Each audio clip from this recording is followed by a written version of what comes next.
It's coming up on 13 years, and that is so hard for me to believe. I never thought I could put a day together, let alone this much time. I'll tell you a little bit about myself, what it was like, what happened, and how I got to Pavillon, and then my life today. I was born here in Greenville, South Carolina. I'm the youngest of three. I have an older brother and sister. My brother passed away last summer, as did my father. So glad I was sober so I could go through that as a sober person. Anyway, my first drink was in high school. I was probably 14, and I knew the minute I drank that I loved it. I had arrived. All my fears, all my anxiety, everything just went away, and everything was great. I continued to drink through high school, never any consequences or anything. And but I do remember it was never one or two drinks. It was always until I was either drunk or just feeling really good. It was never, let's go out and have a drink. I went to college. I'm a dental hygienist. I am married. I have two children, two boys. They were 12 and 15 when I got to Pavillon. They're 29 and 26 today and doing well. My first treatment center I went to was an outpatient program. And if my drinking really took off when I quit work to stay home with my children. Before, we would just drink on Thursdays and Fridays, and then it turned into Wednesday, Thursday, Friday after work. And then I think y'all know how the story goes. Once I stopped working and stayed home, I began to drink earlier and earlier in the day, and then lunchtime. And then, I always told myself somebody was drinking somewhere in the world. It was no big deal to drink at lunchtime. And anyway, my first outpatient program, I did great for the first few weeks. I went to my very first AA meeting, and I thought, oh my God, what am I doing here? I'm not like these people. I don't have anything in common with these people. So I kept doing my outpatient program. And of course, it snowed one day, and y'all all know what you do when it snows. You drink. So I drank that day, and for some reason thought it would be a great idea to go ahead and go to my outpatient program that night. And needless to say, I got kicked out. And that was where my journey began, in and out of places. I was always willing to go. I always wanted to stop drinking or learn how to control my drinking, or to drink like I used to drink. But I think once you cross the line, and there's just no going back. My journey to Pavillon, I lost my job at work. She didn't know I was drinking, but I was asked not to come back. So literally I was fired. And I decided I needed help, and I needed to do something. And we were calling around different places, and my husband called Pavillon because a couple of people here in Greenville had been there, and I had heard good things about it. And I was so out of it when he called, and he was on the phone with them, and I told him I didn't want a roommate, and they said, you have to have a roommate. And then I was like, well, I want somebody just like me. And my husband says, God forbid you want somebody just like her. And just on, just being obnoxious and making all these demands. And I got to Pavillon. They wanted me to come that day. Of course, I said, no, I'm coming on Friday, because I don't know why, but I didn't want to leave my children, because, I was mother of the year. So I thought, but I drove them around drunk all the time. I embarrassed them, I know. And, I just couldn't leave them. So I got there on a Friday. My husband dropped me off, and he said, I hope you get it this time. And he left. I don't know what happened when I got there. I was there a couple days, didn't want to be there. Thought, I can't, I don't know how I'm going to stay here 6 weeks. And, finally, I just decided one day to start listening. And we were in a lecture, and I think Orrin does your lectures now on the steps, or I don't know, Pete used to do them. But anyway, he said something that day.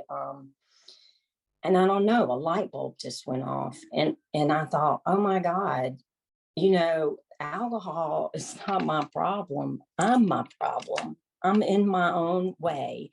And, I believed in a God, but I had to find a higher power, because the God I had grown up with was the, hellfire, damnation, punishing God. And, I was already set to go to hell, I decided.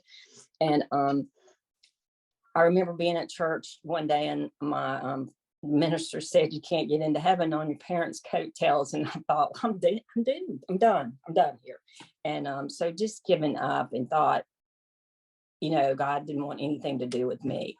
So I decided to get out of my own way and take all that in up there and just see what happened. I was there. I wasn't going anywhere.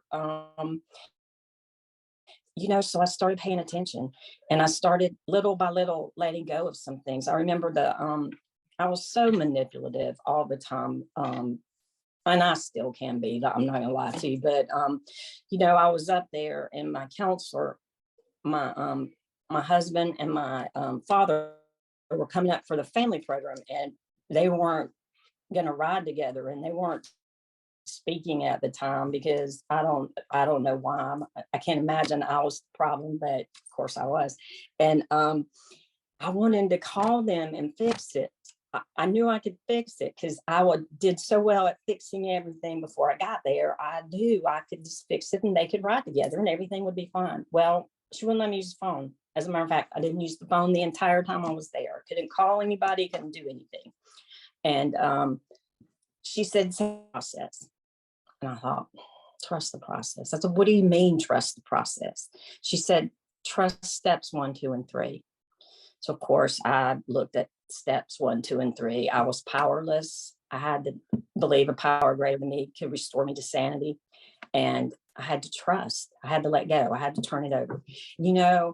I did that for that, and that worked out better than I could have ever imagined. And I think that started my journey with faith. And it wasn't easy, and nothing was easy. And I don't want to, when you get out of there and you get home, and that first year, it's not easy. It was hard for me. Some people say the desire to drink went away. Well, it didn't for me. I still wanted to drink. I thought about it. But I knew if I took that first drink, all bets were off, and there was no turning back. And it was aggravating when I first got home. It was, I felt like I was being watched. My son would come home from school. He was in high school, so he was driving, and he would sit down on the couch. Mom, have you been drinking today? And I would go, no. And at first, that made me mad. But then what else was he to think? I had promised so many times that I wouldn't drink, that I would stop, and had lied so many times. So, he deserved that. And I had to give him that, it took time. They have all these acronyms in AA, and time stands for things I must earn. And, I had to earn some of that trust back. And sometimes I don't know that you ever fully get your trust back from people. I'd like to think I had, but there are times, even today, something will come up, and I'll act a certain way. And, my husband will say, you're acting like you used to act when you're drinking. And I want to look at him and go, well, maybe that was part of me when I was drinking. That was the real me. Sorry, but that's just the way it is. And, I learned a lot at Pavillon. Pavillon taught me that I was enough, just the way I was. I was enough.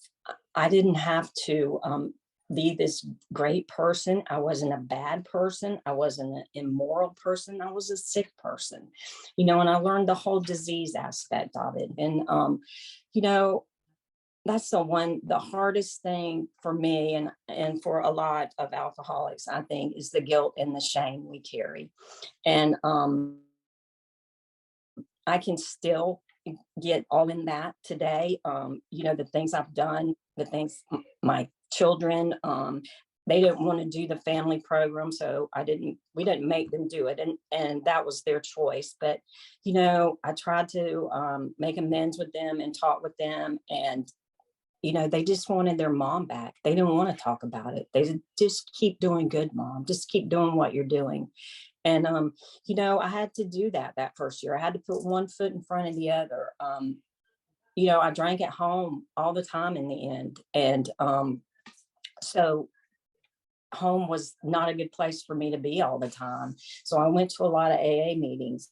AA meetings are still huge to me. It's just part of my recovery. I had to stay in the middle of that because, my sponsor told me if you stay on the fringes on the outside of AA, you're more likely to fall off. If you're in the middle, you got your support around you. So I do that. And I remember that. I still go to 4, maybe 5 meetings a week sometimes. It just depends. But if I don't go, I forget. I'll forget that I'm an alcoholic. I'll start thinking that I'm okay if I don't hear other people's stories, if I don't hear people that have gone out and come back and tell me it didn't get any better, it got worse. I need to hear those things. And, because if I stay away long enough, I'll start thinking, oh, I can do this. I can have a glass of wine. I can go here. I can do that. I can't do those things. I gave up that privilege. I know what will happen if I do, and I'm always thinking it through. And I'll tell you, even today, when seasons change, like when summer gets here, I always think, oh man, I want to have a margarita. And then I think it through. And it won't stop with that. It won't stop with one drink, maybe 2 that day, but then it'll just pick right back up and I'll be off to the races. And, I have to remind myself of that. And if I'm not in this program and around people like me who think like me, then I know me and I forget, I'll just say, oh, I got this. I got this. And I don't have it. I was in and out of AA so much. I would put 30, 60, 90 days together and think that I had it all. And, and I would think all you had to do, I just got to get through those steps and work those 12 steps and I'll be done and I'll be cured. And, that's not how it works. I live those steps. You live those steps every day. You don't just do them once and you're done. I remember we had to do those step 10 ABCD sheets, whatever they were at the time. And they were yellow and go through our day and all that. And I hated doing those things while I was there.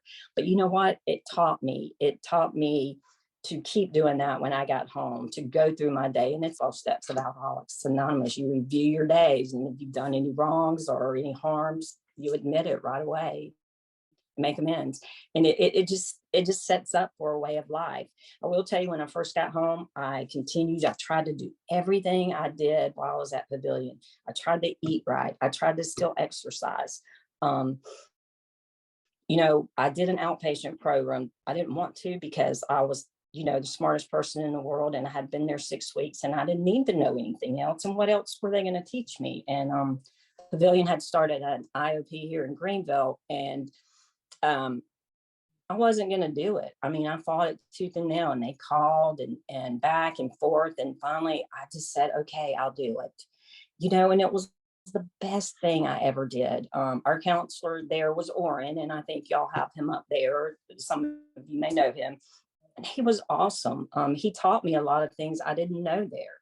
He taught me to take the high road. I don't always have to be right. Take the high road, be kind. And, I used to tell him, it's lonely up here on the high road. Why don't you tell somebody else to take the high road? Why do I always have to take it? But I had a place to go so I could talk to people and who were like me.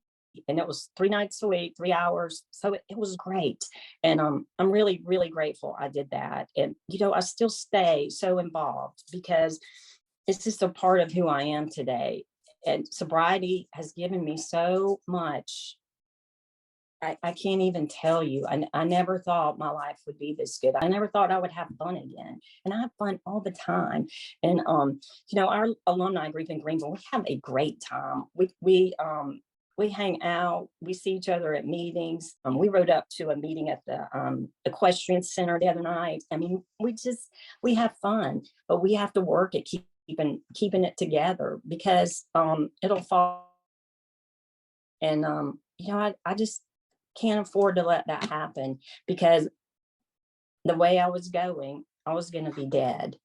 And everybody was just done with me. They were done. My family was done. My kids were done. And I don't want to go back to that way of life today. And I have a choice. Every day I get up, I have a choice. And I have to choose that day that I'm not going to drink that day, or I'm not going to do drugs that day. And when I first got home, I used to tell myself, because I didn't want to drink, I would say, okay, I'm just going to wait till tomorrow. If I feel like this tomorrow, I'm going to drink. But tomorrow would get here and that feeling would be gone. And it's just little things I learned while I was there. And I'm not one to, I can't just sit back and not do anything. I have to work. I have to work at being sober. I am working again. I work 3 days a week. It's great. And, I've also learned that everything is not about me, and the world is not about me, and nobody really cares whether, I'm here or I'm there. In my mind, I think everybody cares, but they don't. I'm not the smartest person in the world. And, I had to let that ego go. And I didn't think I had one, because when I got there, I was beat down, and I didn't feel good enough, and I never felt good enough. I never felt that I was worthy.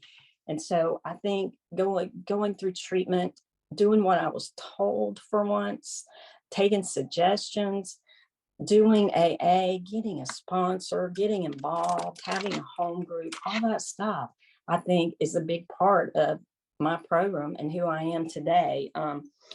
And I'm gonna wrap this up, because I know y'all like to have time to share too. And I always like to read out of the AA book here, some things that are important to me, and they just make sense. And this part says, until I could accept my alcoholism, I could not stay sober. Unless I accept life completely on life's terms, I cannot be happy. I need to concentrate not so much on what needs to be changed in the world as on what needs to be changed in me and in my attitudes.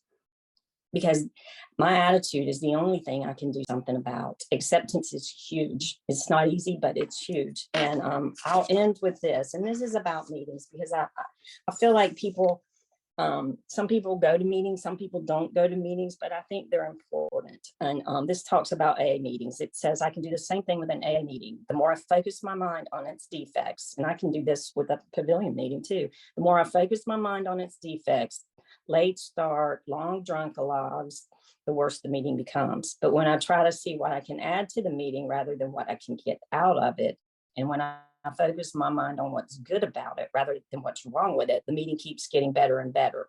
When I focus on what's good today, I have a good day. And when I focus on what's bad, I have a bad day. If I focus on a problem, the problem increases. If I focus on the answer increases. And, that's important to me. I have to focus on the good and not the bad, because once I start down that road, that bad thinking, my whole day is shot. And I don't do these things perfectly by any means. I have my moments, but that's when I call my sponsor. That's when I reach out to somebody else in AA. I don't reach for that bottle, or I don't reach for that drug. And, my life is good today. It is good. And I can't imagine ever going back to the way it was. But I know how I can do that. And that's by picking up a drink. So I want to thank y'all for letting me share. And I'm sorry about all the confusion here, but I think that's all I've got. So thank you.